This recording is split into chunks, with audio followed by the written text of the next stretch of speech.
मध्य प्रदेश इस समय मौसम के जबरदस्त तिहरी मार का सामना कर रहा है, जिसमें शीतलहर, बर्फीली हवाएं और घना कोहरा शामिल है। लगातार गिरते तापमान ने पूरे राज्य को ठिठुरन की चपेट में ले लिया है और इसका सीधा असर अब आम जनजीवन पर साफ तौर पर दिखाई दे रहा है। सुबह और शाम के समय ठंड इतनी तीव्र हो गई है कि लोग घरों से निकलने में हिचकिचा रहे हैं। सड़कों पर आवाजाही कम हो गई है और वहीं ठंड से बचाव के लिए लोग अलाव, हीटर और गर्म कपड़ों का सहारा ले रहे हैं। मौसम विभाग के मुताबिक उत्तर भारत से आ रही ठंडी हवाओं के कारण राज्य के न्यूनतम तापमान में लगातार गिरावट दर्ज की जा रही है, जिससे ठंड और अधिक बढ़ गई है। बीते कुछ दिनों में मध्य प्रदेश के कई जिलों में न्यूनतम तापमान सामान्य से काफी नीचे चला गया। कई इलाकों में पारा 5 डिग्री सेल्सियस से नीचे भी लुढ़क गया, और जो इस मौसम में असामान्य माना जा रहा है। कड़ाके की ठंड और शीतलहर ने खास तौर पर ग्रामीण इलाकों और खुले स्थानों पर काम करने वाले लोगों की मुश्किलें बढ़ा दी हैं। खेतों में काम करने वाले किसान, दिहाड़ी मजदूर और सुबह सुबह निकलने वाले कर्मचारी ठंड से सबसे ज्यादा प्रभावित हो रहे हैं। बच्चों और बुजुर्गों के लिए यह मौसम और भी ज्यादा चुनौतीपूर्ण साबित हो रहा है, क्योंकि उनकी रोग प्रतिरोधक क्षमता ठंड के कारण कमजोर पड़ सकती है। मंगलवार को राज्य का सबसे ठंडा स्थान शाजापुर का गिरवर रहा, जहां न्यूनतम तापमान 4.5 डिग्री सेल्सियस दर्ज किया गया। राजधानी भोपाल में भी ठंड ने लोगों को चौंका दिया, जहां पारा गिरकर 4.8 डिग्री सेल्सियस तक पहुंच गया। भोपाल में सुबह के समय घना कोहरा और सर्द हवाओं के चलते सड़कों पर दृश्यता बेहद कम रही, जिसके चलते वाहन चालकों को खासी परेशानियों का सामना करना पड़ा। इसके अलावा मंदसौर, नौगांव, राजगढ़ और शहडोल जैसे जिलों में भी कड़ाके की ठंड दर्ज की गई, जहां न्यूनतम तापमान 5 डिग्री सेल्सियस या उससे नीचे रहा। राज्य का एकमात्र हिल स्टेशन पचमढ़ी भी भीषण ठंड की चपेट में है। यहाँ का तापमान गिरकर 5.2 डिग्री सेल्सियस तक पहुँच गया है, जिससे पहाड़ी इलाकों में सर्दी और अधिक महसूस की जा रही है।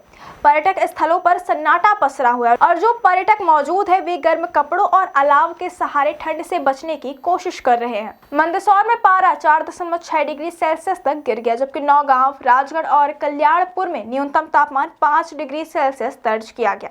इन इलाकों में रात और सुबह के समय ठंड का असर सबसे ज्यादा देखने को मिल रहा है। मौसम विभाग ने अगले 24 घंटों में तापमान में और गिरावट की संभावना जताई है। मौसम विभाग के मुताबिक ठंडी उत्तर पश्चिमी हवाओं के लगातार प्रभाव के कारण न्यूनतम तापमान में 2 से 4 डिग्री सेल्सियस तक और गिरावट हो सकती है। इससे शीतलहर का असर और तेज हो सकता है। मौसम विशेषज्ञों का कहना है कि साफ आसमान और शुष्क हवाओं के कारण रात के समय जमीन से गर्मी तेजी से बाहर निकल रही है, जिससे तापमान में तेज गिरावट दर्ज की जा रही है। ठंड के साथ साथ घना कोहरा भी लोगों की परेशानियां बढ़ा रहा है। मौसम विभाग ने बुधवार को ग्वालियर, दतिया, भिंड, मुरैना, सीधी, रीवा, सतना और पन्ना और छतरपुर समेत करीब 12 जिलों में घने कोहरे की चेतावनी जारी की है। इन जिलों में सुबह के समय विजिबिलिटी बेहद कम रहने की आशंका है, जिससे सड़क और रेल यातायात प्रभावित हो सकता है। खासकर हाईवे और ग्रामीण सड़कों पर वाहन चलाना जोखिम भरा हो सकता है।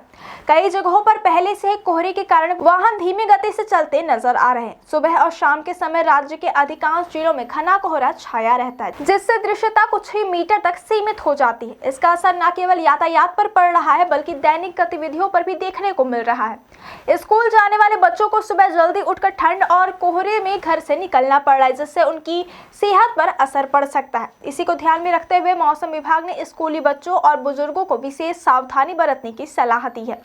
लोगों को सुबह और देर रात घर से बाहर निकलने से बचने, गर्म कपड़े पहनने और आवश्यक होने पर ही यात्रा करने की हिदायत दी गई है। मौसम विभाग का कहना है कि फिलहाल मध्य प्रदेश में ठंड का यह दौर जारी रहने वाला है। आने वाले दिनों में शीतलहर, बर्फीली हवाओं और कोहरे का असर और बढ़ सकता है। ऐसे में लोगों को सतर्क रहने और मौसम से जुड़ी चेतावनियों पर ध्यान देने की जरूरत है। ठंड से बचाव के लिए पर्याप्त गर्म कपड़े पहनना, बच्चों और बुजुर्गों को विशेष ख्याल रखना और कोहरे में वाहन चलाते समय सावधानी बरतना बेहद जरूरी है।